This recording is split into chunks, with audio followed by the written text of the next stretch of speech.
This is a GMK Joystick. Let's talk about it.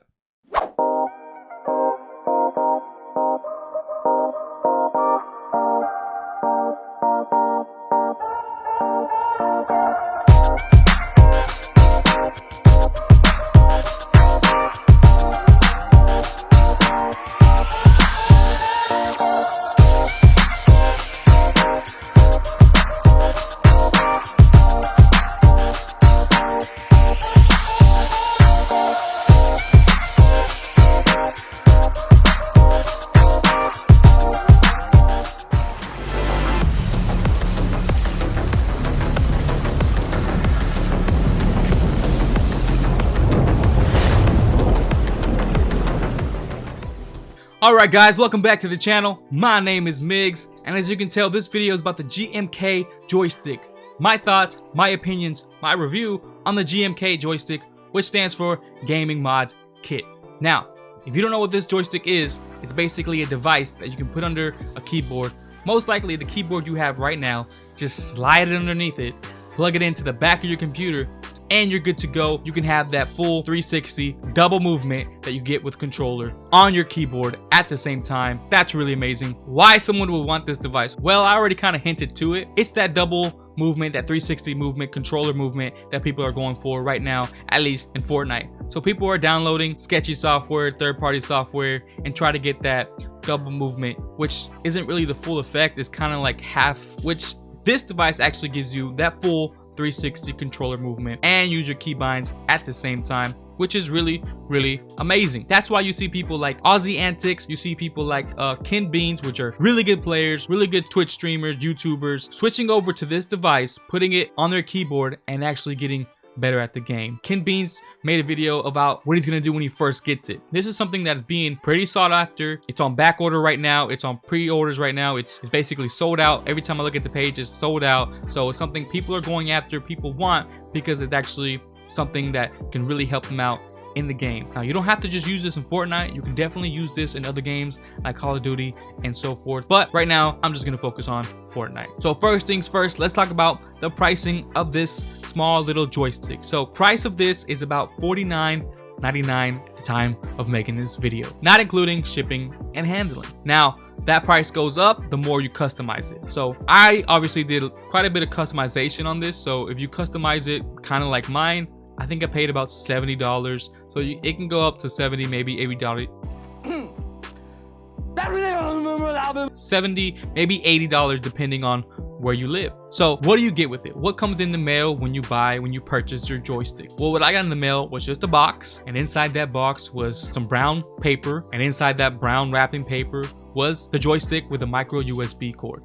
That's it. That's all that came with it. Nothing special, but hey, straight to the point, right? First things first, the build quality. So the build quality on this is 3D printed. So it's definitely not the strongest material in the world. Can I squish it? Can I crush it with one hand? Sure, why not? Am I going to? No. Are you going to?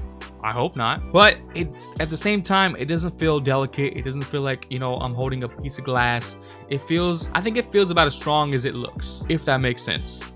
It's got these nice little screws placed in I think really well areas. So I could tell that love and affection was put into the making of this device. Really well made, really nice. But it's not without its flaws. Nothing is perfect, and this has a few flaws that I want to get into. But I will say that this company, from what I have seen, is listening to its customers. Because when I was first gonna buy this, I obviously did my research, just like you're doing your research right now. So one of the videos I came across was a guy who unplugged his joystick and tried to plug back in his micro USB. So when he did that, the micro USB plug actually went back into the shell and he couldn't get it to plug in. So he actually had to take apart the whole thing just to plug it back in. Why I say they're listening to their customers is because I've had zero issues with that so far. I've unplugged it and plugged it in a few times already with zero issues. So that's already a good sign that they're listening to their customers, and I appreciate that. So hopefully they can watch my video and they might get some pointers out of this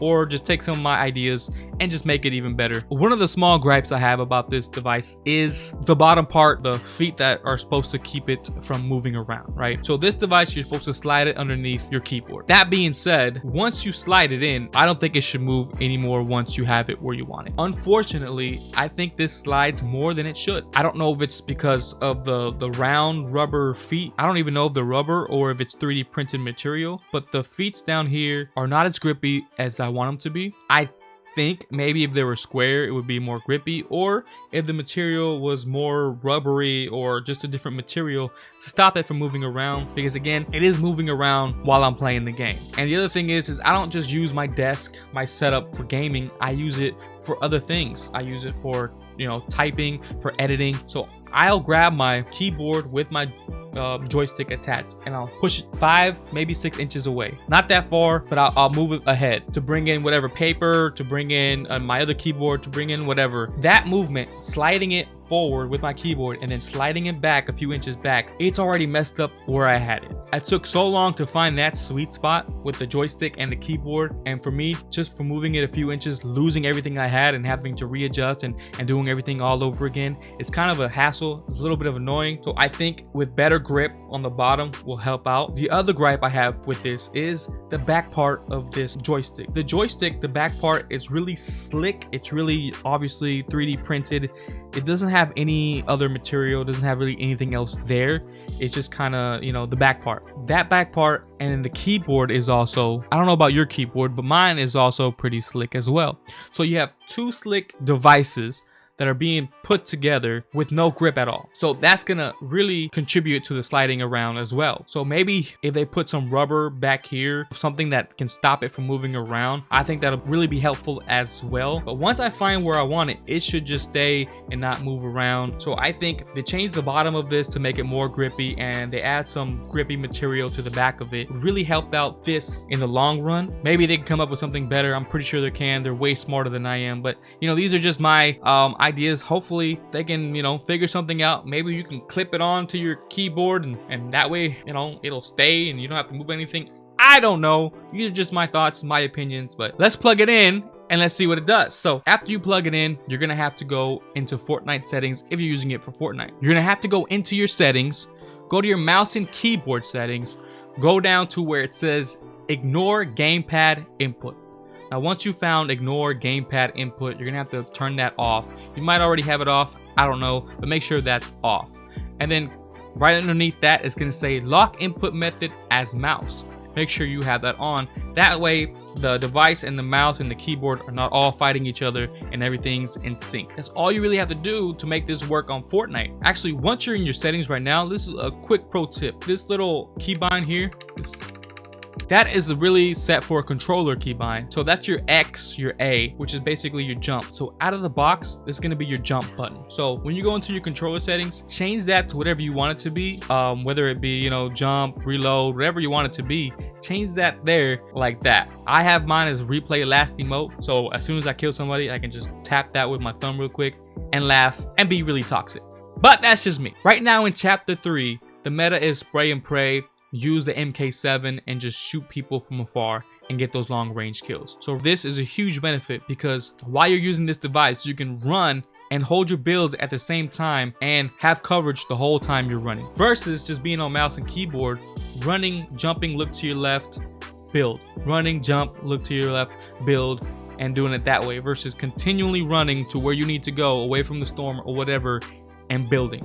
It's a huge benefit, huge advantage over controller. Obviously, there's a lot of other advantages with this device, but that's just one that really sticks out to me. One of the bad things about this device, which really it's not about the device, it's about anything new in general, is starting over. You're gonna have to start over with your keybinds completely. Remove all your WASD keybinds, remove all your movement keybinds and replace them, or don't even touch them at all, because you're moving now with your left thumb with this joystick. That is now your new movement. That is a big adjustment curve, a big learning curve that you have to do. Now, I'm gonna be honest with you, I have 4 kids I have to take care of. I have a full-time job. I have YouTube that I try and do part-time. I play video games with my friends whenever I get the chance. So I do not have the time as much as I would want to put into this and really get good at it. You're probably not like me. You probably have way more time in your hands. So you could probably get really, really good at this. But just keep that in mind. There's going to be adjustment. There's going to be a learning curve to this.